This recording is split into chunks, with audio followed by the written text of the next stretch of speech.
Que a graça e a paz do nosso Senhor possa alcançar as nossas vidas neste momento de pandemia pelo qual nós estamos vivendo, passando. A equipe pastoral da Primeira Igreja tem disponibilizado todos os dias uma pequena devocional para que você possa pensar em Deus e pedir e clamar para que Deus alcance a sua família. Hoje eu queria meditar rapidamente em Atos capítulo 12. Atos capítulo de número 12 conta para nós a história da perseguição da igreja.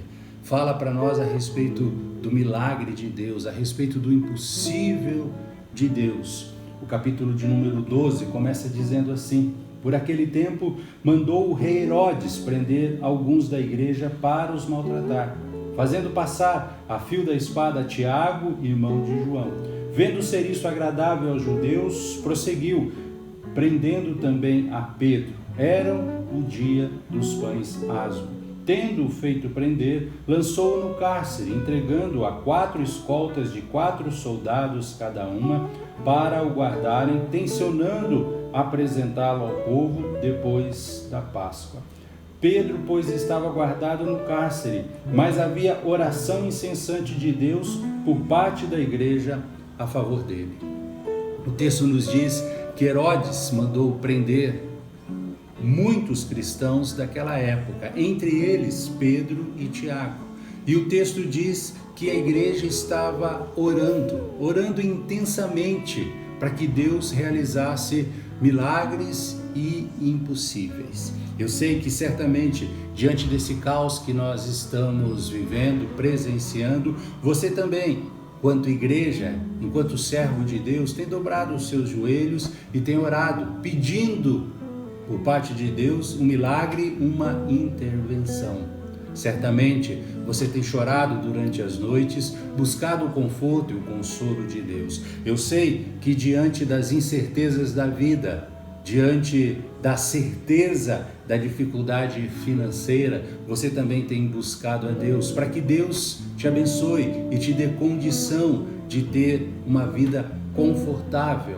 Que Deus abençoe você que tem empresa, que você possa ter condição de honrar com os salários dos seus funcionários, manter a sua empresa. E certamente você que é empregado tem buscado a presença de Deus, pedindo para que Deus mantenha o seu emprego, para que você tenha condição de pagar as suas contas. Certamente você tem vivido esses dias de tensão. Talvez o seu coração esteja inquieto, o seu relacionamento talvez em crise intensificada por este momento de confinamento, por este momento de isolamento, sem poder sair, sem poder passear. Certamente você tem vivido uma concentração de problema muito maior por metro quadrado, uma vez que você está preso, limitado ao seu lar. Eu sei que você tem buscado a presença de Deus, buscado o milagre de Deus. Quando nós lemos o texto, nós percebemos que Deus agiu de forma milagrosa. A partir do versículo 9, nós temos a forma espetacular como Pedro é liberto da prisão. Deus ouviu a oração da igreja e Pedro pôde sair são e salvo, de forma milagrosa, com anjos abrindo o portão. E Deus tem para você também um milagre especial. Ore, confie em Deus, descanse em Deus. Mas eu queria chamar a sua atenção para o versículo 2, que diz: fazendo passar a fio da espada Tiago, irmão de João. A igreja estava orando por Pedro e por Tiago. O milagre aconteceu na vida de Pedro, mas não da forma como a igreja orava na vida de Tiago. Tiago morreu, Pedro não. Pedro foi livre. Deus é soberano e às vezes ele diz não. Às vezes ele responde com não. Que nós, enquanto igreja, possamos compreender que Deus controla o mundo e que às vezes o não dele é o melhor para nós. Às vezes, o não de Deus é mais enriquecedor, nos aproxima da presença dele. Certamente, Tiago foi morar com Deus dos céus.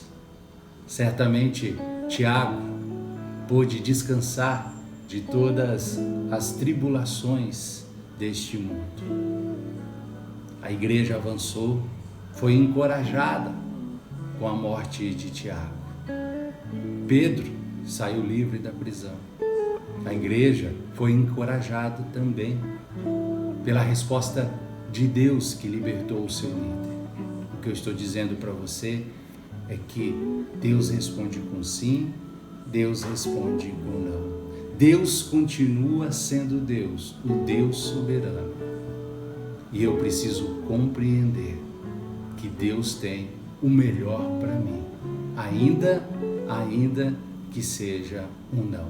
Que você possa orar cada vez mais, mas que você possa também compreender que o não de Deus também é a resposta.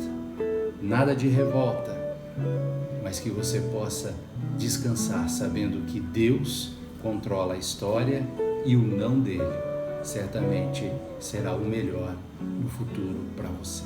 Que Deus te abençoe e que te dê esta sabedoria. Amém.